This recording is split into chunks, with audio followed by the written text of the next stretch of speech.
ये है सशक्त प्रदेश और आप देख रहे हैं एसपी न्यूज 24 सच की।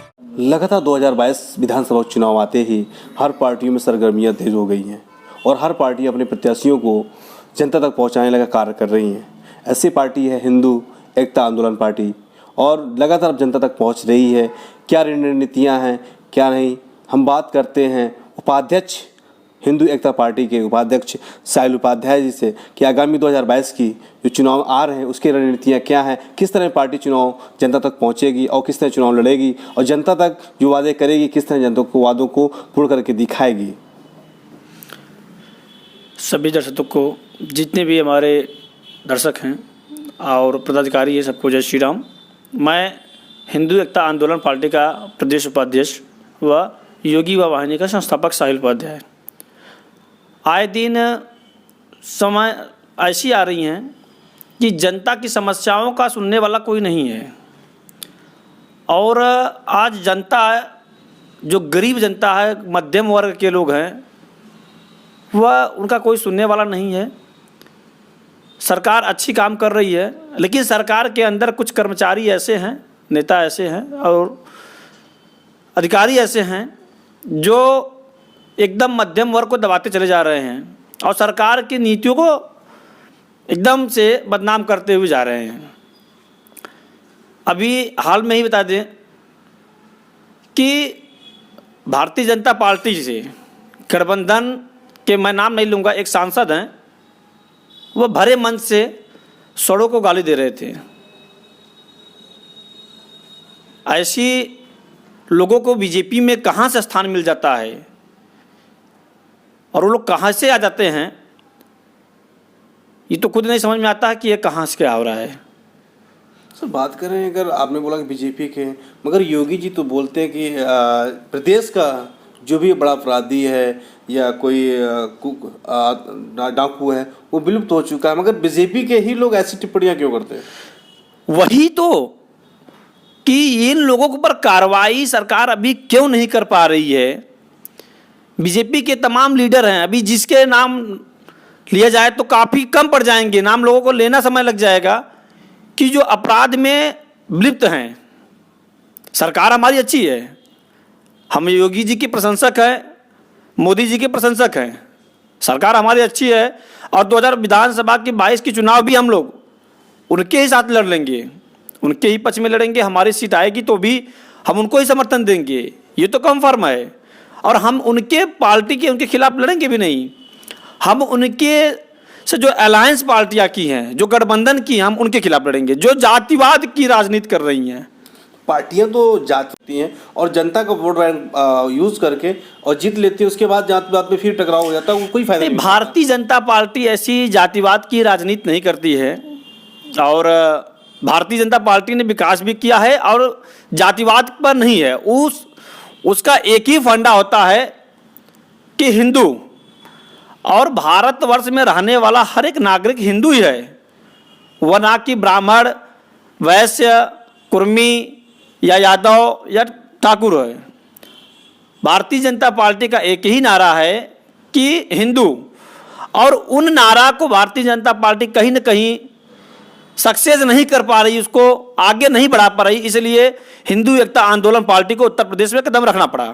तो हिंदू एकता पार्टी किस तरह जनता तक पहुंचेगी, क्योंकि वादे करना और उसको निभाना बड़ी बड़ी बात होती है। हिंदू एकता आंदोलन पार्टी सर्वप्रथम जो मुद्दा लेकर आ रही है वह मुफ्त शिक्षा हो, युवाओं को रोजगार हो, हिंदू राष्ट्र की स्थापना हो, गौ माता को राष्ट्रीय पशु घोषित हो, और सबसे अहम मुद्दा हमारी जो होगी वो मथुरा से काशी होगी।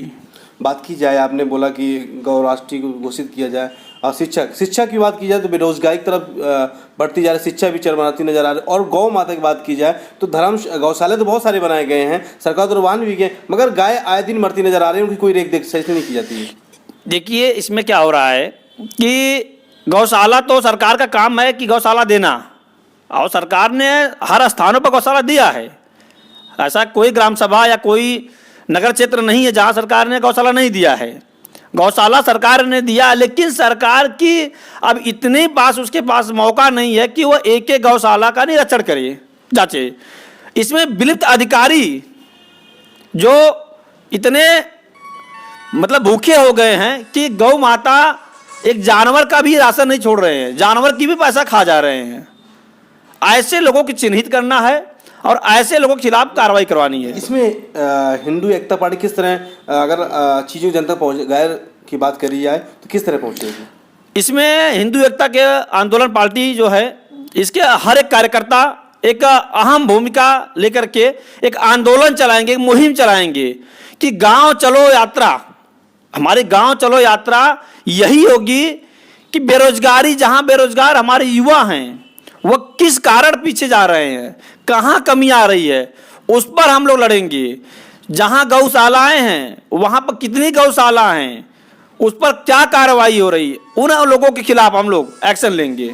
सर लगातार महंगाई भी बढ़ती जा रही है, अभी हाल में ही पेट्रोल दाम 105 हो गए, मगर त्यौहार के पहले जनता को थोड़ी सी राहत दी गई थी। इस महंगाई को देखा है जनता भी त्रस्त हो चुकी है।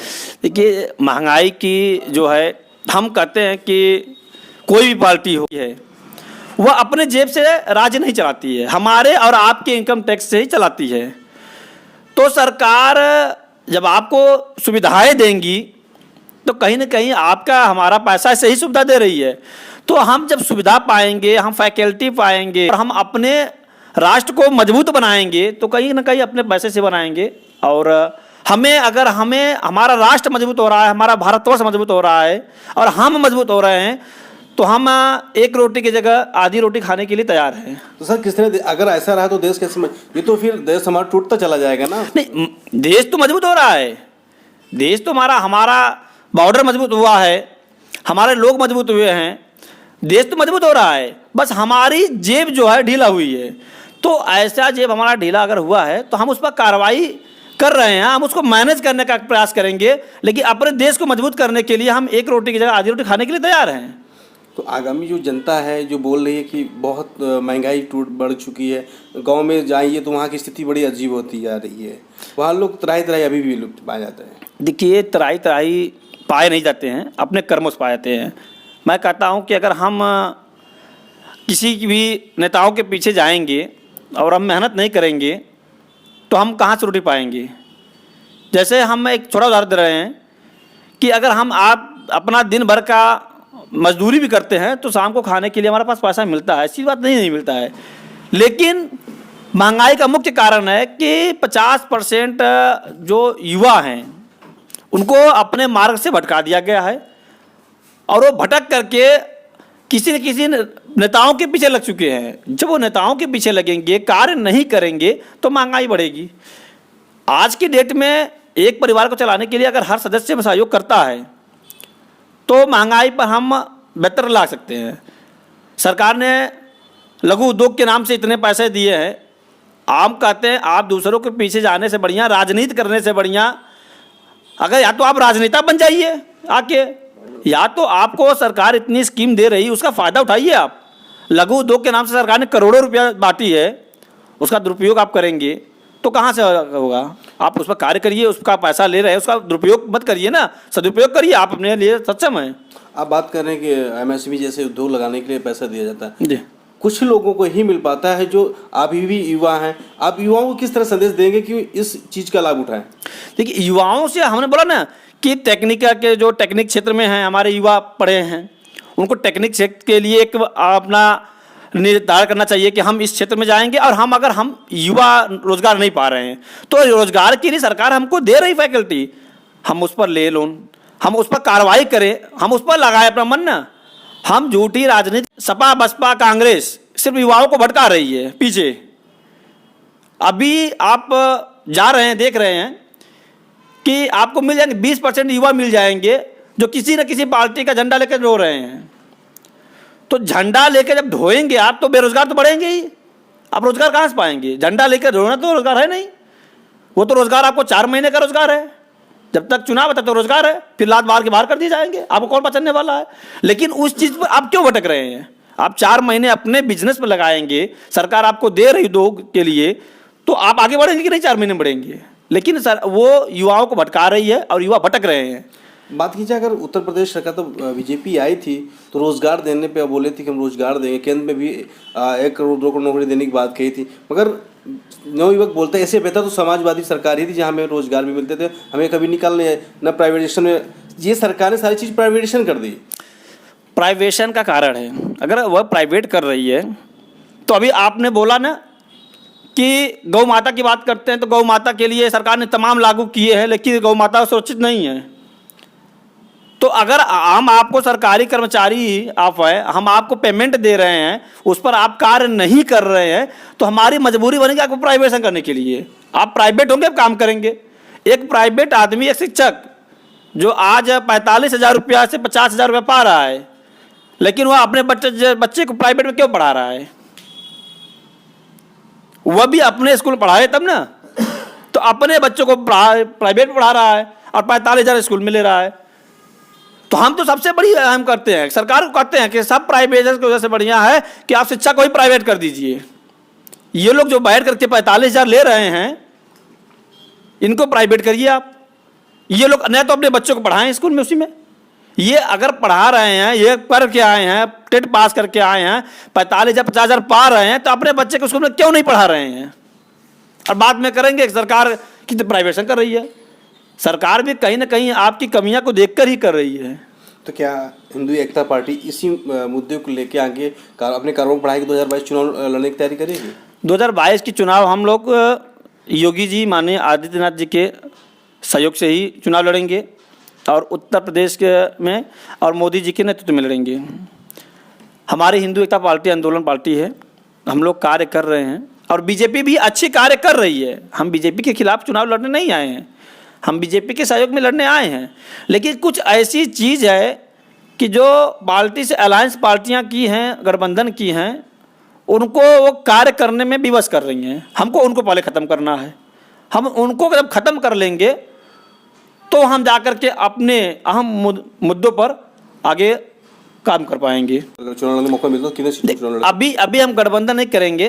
गठबंधन या अगर हमको आवश्यकता ऐसी दिखेगी कि नहीं गठबंधन करना चाहिए, पार्टी को अगर हमारे गठबंधन से फ़ायदा हो रहा है हिंदुत्व के लिए, तो हम गठबंधन करेंगे आगे। लेकिन अभी क्या है, हमें पार्टी के जो अलायंस पार्टियां, गठबंधन की पार्टियां, उनको गिराना है जो वोट जो जातिवाद की राजनीति कर रही हैं। पहले जातिवाद को हमको हर व्यक्ति के अंदर से ख़त्म करना है, उसके बाद हम क्या किसके साथ करना है, हम लोग आगे अहम भूमिका निभा